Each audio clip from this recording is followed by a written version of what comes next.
மனசு துடிக்குது. எதுக்கு ஒரு லிமிட் வேணும்? இது பெருத்த அவமானம். ஆமா தம்பி, உனக்கு ஏற்பட்ட அவமானம் நம்ம குடும்பத்துக்கே ஏற்பட்ட மாதிரிதான். அப்படி நீ என்ன அவனுக்கு குறைஞ்சு போயிட்டியா? உனக்கு என்ன இருக்க இடம் இல்லையா? குடிக்க கஞ்சி இல்லையா? என்ன அண்ணாடுங்காச்சியா அண்ணக்காவடியா? உங்க அத்தையும் ஒரு காலத்துல இந்த ஊர்ல வண்டி வாகனத்தோடு ஓஹோன்னு வாழ்ந்தவதான். இப்ப மட்டும் தான் என்கிட்ட ஒரு கார் இருந்ததுன்னா 150 மைல் வேகத்துல போய் அவன் வீட்டை கிடிச்சு திம்சம் கலப்பிடுவேன். மச்சான், அவனை சும்மா விடக்கூடாது. எதுக்கு போராட்டம் நடக்குது? நம்ம அவமானப்பட்டதுக்கு நாம போராடி தீரணும்.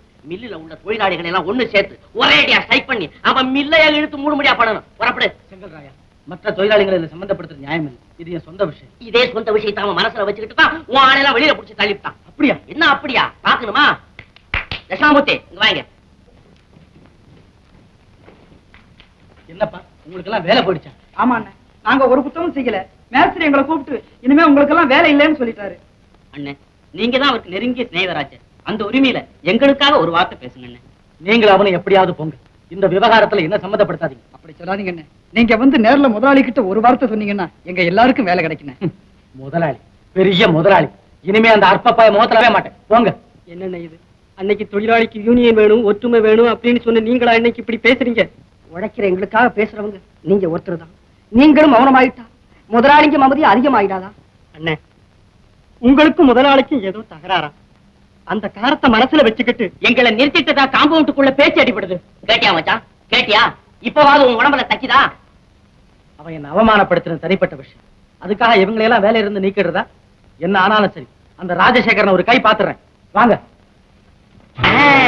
இது லிமிட். எப்படிமா?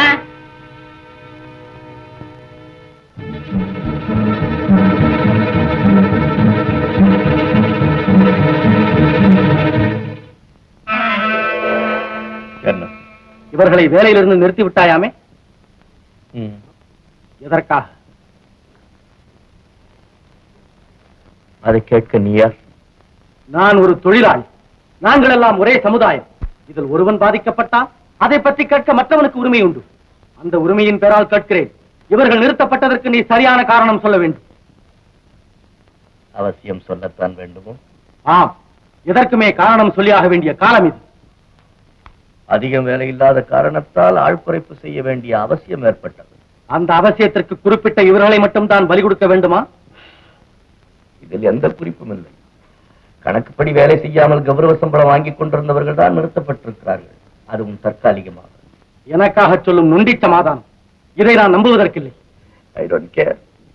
எனக்கு தெரியும், இது பிறந்த நாள் விழா நிகழ்ச்சியின் பிரதிபலிப்பு. சொந்த விரோதத்தை வைத்துக் கொண்டு எனக்கு நண்பர்களாய் இருக்கும் நலிந்தோரையும் மெலிந்தோரையும் உன் காலடியில் போட்டு நசுக்க பார்க்கிறாய். முறைப்படி உன் பலத்தை காட்ட வேண்டியது என்னிடமே தவிர முதுகெலும் பெற்ற இந்த பேசும் பிரேதங்கள் மீது அல்ல. சொந்த பழியை தீர்த்துக் கொள்வதற்காக இந்த சந்தர்ப்பத்தை பயன்படுத்திக் கொண்டு என் மீது படையெடுத்து வந்திருக்கிறார். உங்களுக்காக பரிந்து பேச வந்திருக்கிறார் என்று நினைக்காதீர்கள். இல்லை, இவர்களுக்காக தான் பரிந்து பேச வந்திருக்கிறேன். அந்த ஒரு நாள் உன் தங்கையை பார்க்க சென்றதற்காக நீ வேலையிலிருந்து விலக்கப்பட்ட போது இதே இடத்தில் உனக்காகவும் நான் பரிந்து பேசியிருக்கிறேன் என்பதை மறந்து விடாதே. அதெல்லாம் பழம் கதை. இடைக்காலத்தில் கிடைத்த இந்த நாற்காலிக்கு மதிப்பு கொடுப்பதற்காக இவர்களின் நட்பை இழந்து விடாதே. நன்றி கட்டவர்களையும் நயவஞ்சகர்களையும் நண்பர்களாக கருதி என் குடும்ப கௌரவத்தை இழப்பதை விட உன் கூட்டத்தை இழப்பது மேல். சொந்த விஷயத்துக்கு போகாதே. நான் வந்தது நம்மை பற்றி பேசுவதற்கல்ல. நாளெல்லாம் பாடுபட்டு நீ இந்த நிலையில் இருப்பதற்கு காரணமான இவர்களை பற்றி தான் பேச வந்திருக்கிறேன். உன்னை போன்ற சுயநலவாதிகளின் பேச்சை கேட்டு பாவம் ஒன்றுமறியாத இந்த தொழிலாளர்கள் தங்களுடைய இன்பத்தை எல்லாம் இழப்பதைக் கண்டு உண்மையிலேயே நான் அனுதாபப்படுகிறேன். யார் சுயநலவாதி? ஒருவனுடைய சுகத்துக்காக பலர் பாடுபட வேண்டும் என்கிற ஏகாதிபத்திய மனப்பான்மை கொண்டு நீ சுயநலவாதியா, அல்லது பலருடைய நன்மைக்காக ஒருவன் வாழ வேண்டும் என்று சொல்கிற பொதுநல பித்தனான நான் சுயநலவாதியா?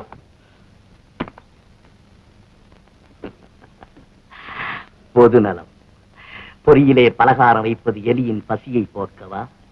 புற்றுக்கு அருகே நின்று மகிழி ஊதுவது நாகத்தின் காதுகளை நாதத்தால் குளிர வைக்கவா?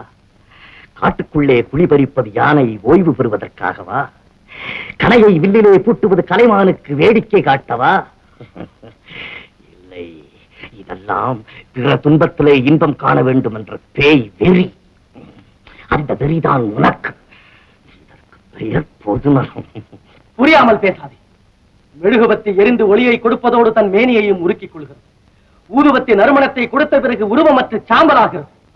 தேய்ந்து தேய்ந்து மனத்தை கொடுக்கும் சந்தனக்கட்டை போன்றவர்கள் தான் தியாகிகளும் பொதுநலவாதிகளும் என்பதை புரிந்து கொள். இப்படியெல்லாம் வேதங்கள் பேசி பிளவு உண்டாக்குவதற்காகத்தான் அன்று என்னிடம் பிடிவாதமாக வேலை கேட்டாய் நீ. இல்லை, உன்னிடம் வேலை பார்க்க ஆசைப்பட்டேன். ஏன், ஒரு தொழிலாளி முதலாளியாக மாறியிருக்கிறானே என்று இப்பொழுது ஆத்திரப்படுகிறேன்.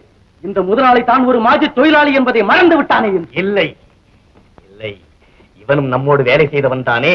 இன்று பல பேரை வைத்து வேலை வாங்குகிற அளவுக்கு இவனுடைய நிலை உயர்ந்து விட்டதே என்ற வயிற்றெரிச்சல் உனக்கு, வயிற்றெரிச்சல். தனக்கு தண்ணீர் இல்லாததால் ஒரு செடி கருகுமே தவிர வேறொரு செடிக்கு கிடைக்கிறதே என்ற ஏக்கத்தால் எந்த செடியும் எரிவதில்லை. இந்த தத்துவத்தில் வளர்ந்து கவலை இல்லாத வாழ்க்கை நடத்துகிற என்னை விட்டுவிட்டு எவனாவது கையால் ஆகாதவனிடம் வைத்தறிச்சல் கதையை சொல். I can do whatever I like. Those days are gone, Mr. Raju. Now each for all and all for each. இந்த ஆணவத்தால் ஆயிரக்கணக்கான தொழிற்சாலைகள் அழிந்து போயிருப்பதை உனக்கு நான் நினைவுபடுத்துகிறேன். இந்த ஆர்ப்பாட்டத்தால் லட்சக்கணக்கான தொழிலாளர்கள் திண்டாடுவதை நான் உனக்கு நினைவுபடுத்துகிறேன். ராஜு, இனி நாம் பேசிக்கொண்டே போனால் அதன் முடிவு என்ன ஆகும் என்பது நம்ம இருவருக்குமே தெரியாது. இறுதியாக உன்னை எச்சரிக்கிறேன், இவர்களை மீண்டும் வேலையில் சேர்த்துக்கொள். No, I said no. அப்படியா? மறுபடியும் எச்சரிக்கிறேன். கூட்டுறவு பண்டகசாலை மூடப்பட்டதை எதிர்த்து அன்று எழும்பிய அதே போராட்ட குரல் நாளை இந்த சுவத்திலும் எதிரொலிக்கும். Listen, my boy, listen. இம்முறை உன் போராட்டத்தால் இந்த தொழிற்சாலையின் கதவுகள் பூட்டப்படாது, உன் கைகள் பூட்டப்படும். அதோடு உன் கர்வமும் ஓட்டப்படும். நெல் ஆனந்த், நீ உன்னுடைய ஆட்களை எல்லாம் சேர்த்துக் கொண்டு இங்கே எரியும் மின்சார பல்புகளை எல்லாம் அணைத்து விட்டாலும் அதை பற்றி எனக்கு கவலை இல்லை. ஆனால் இதே இடத்தில் எப்போதும் ஒரு சின்னஞ்சிறு அகல்விளக்கு சுடர்விட்டுக் கொண்டிருக்கும். அந்த சொற்ப வெளிச்சத்தின் கீழே அற்பர்களின் துணையின்றி ஒரே ஒரு உருவம் மட்டும் ஓடியாடி வேலை செய்து கொண்டிருக்கும். அதுதான் நீ குறிப்பிட்ட அந்த தொழிலாளி ராஜு. அதை மனதிலே வைத்துக் கொண்டு உன் போராட்டத்தை தொடங்கு. முழங்கு, முரசு கொட்டு, மூளைக்கு மூளை நின்று திட்டு.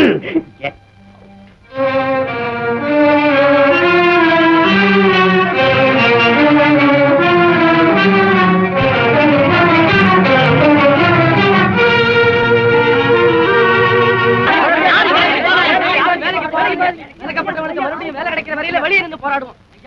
வேலைக்கு போகாதீங்க.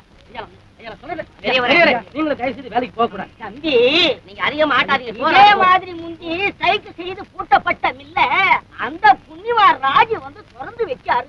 நல்லபடியாவும் நடத்திட்டு வராரு. அதை ஏன்பா நீ கெடுக்கிற? கூடு மச்சான், கடங்கட்டை எல்லாம் அப்படித்தான் பேசும். அதுக்காக நீ வளைஞ்சு கொடுத்துறாரு. அஜய், வீரையா, நான் தயவு செய்து கேட்டுக்கிறேன், நீ வேலைக்கு போகாது. ஏன் நாங்களாம் வேலை இல்லாம பட்டினியா கிடந்தப்போ நீயா வந்து சோறு போட்ட? உங்களுக்கு எல்லாம் இதே வேலையா போச்சு. போப்பா.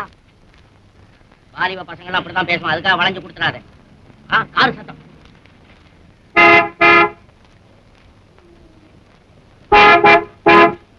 ஏன்பா, என்ன சமாச்சாரம்? இவர்களுக்கு வேலை கொடுக்காவிட்டால் உன்னை வெளியே போக விட மாட்டேன். அதையும் பார்க்கலாம். எடு வண்டிய.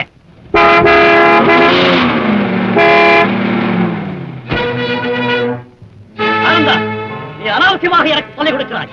மரியாதையாக சொல்லுகிறேன், எழுந்திரு. முடியாது. இவர்களுக்கு வேலை கிடைக்கும் வரையில் அறப்போரை நிறுத்தப் போகுது. இது அறப்போர் அல்ல, அர்த்தமில்லாத பிடிவாதம். வீண் வார்த்தை எதற்கு? வேலை கொடு அல்லது உன் காரின் சக்கரங்களுக்கு என்ன இரையாக்கும். All right.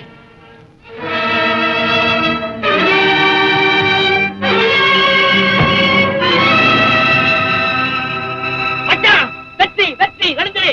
வேண்டாம், முடிவு தெரியும் வரையில் இப்படியே இருக்கிறேன். இப்படியே இருந்தீங்கன்னா கழுத்தை சுழிச்சிக்கும். ஒரு தரகாணி கொண்டாட்டுமா?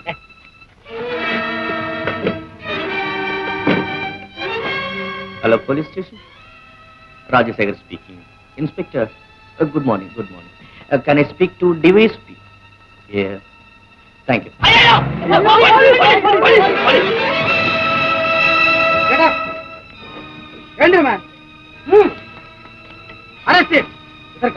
எல்லாம் ஸ்டேட்ல வந்து பேசுவாங்க. அப்புறம் எவ்வளவோ கெஞ்சி கேட்டு ராஜசேகரன் சம்மதிக்கல. அதுக்கப்புறம் தான் சார் ஸ்ட்ரைக் செய்தோம். தவறு. சட்டப்படிதான் அதுக்கு தகுந்த நடவடிக்கை எடுக்கணுமே தவிர எந்த விதமான முன்னறிவிப்பும் இல்லாம இப்படி திடீர்னு ஸ்ட்ரைக் செய்து மத்தவங்களுக்கு தொந்தரவு கொடுக்க கூடாது. இனிமே இந்த மாதிரி கலவரங்கள்ல ஈடுபடாதீங்க. உங்களுக்கு இது ஃபர்ஸ்ட் டைம் ஆனதுனால வார்ன் பண்றேன். Thank you. Mister Rajasekar, proprietor of Radha factory. Malathi, நீங்க வாடி வாடி. Malathi, my sister.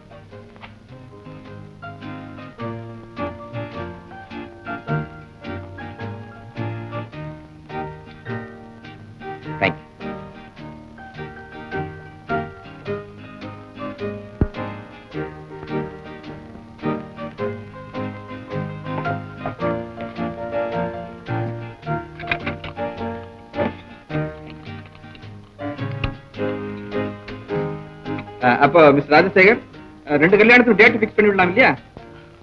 முதல்ல என் தங்க கல்யாணத்தை முடிச்சிடலான்னு ஆசைப்படுறேன். நானும் அப்படித்தான்.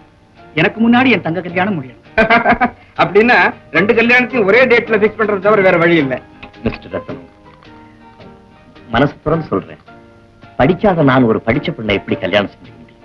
படிச்ச நான் மட்டும் படிக்காத பெண்ணை எப்படி கல்யாணம் செய்துக்கிறது? கரெக்ட், சரியான கேள்வி. நோ, என் தங்க உங்களுக்கு தகுந்தபடி அனுசரிச்சு நடந்துக்கும். அதே மாதிரி என் தங்கையும் உங்களுக்கு தகுந்தபடி அட்ஜஸ்ட் பண்ணி நடக்கும். நியாயமான வார்த்தை. மிஸ்டர் ராஜசேகர், இந்த விஷயத்துல உங்க பிடிவாதத்தை நீங்க கொஞ்சம் விட்டுத்தான் கொடுக்கணும். ஏன்னா உங்க தங்கைக்கும் கல்யாணம் நடக்கணும், அவர் தங்கைக்கும் கல்யாணம் நடக்கணும். இடையில இருக்கிற நீங்க 2 பேரும் இப்படி தகராறு பண்ணிட்டு இருந்தா இதனால பாதிக்கப்பட போறது உங்க 2 பேருடைய தங்கைகள் தான்ங்கிறத மறந்துடாதீங்க. சரி, உங்க இஷ்டம். எப்படியோ என் தங்கைக்கு சீக்கிரம் கல்யாணம் ஆனா சார். வெரி குட், விடுங்க. ஏண்டி இவரை பார்த்தா படிக்காத மாதிரியா தெரியுது? வார்த்தை உச்சரிப்பிலே சப்தஸ்வரமும் ஒலிக்குது. இந்த ப்ரொனவுன்சியேஷன் நம்ம ப்ரொஃபசர் கூட வராதுடி, சான்ஸ் விட்டுடாத.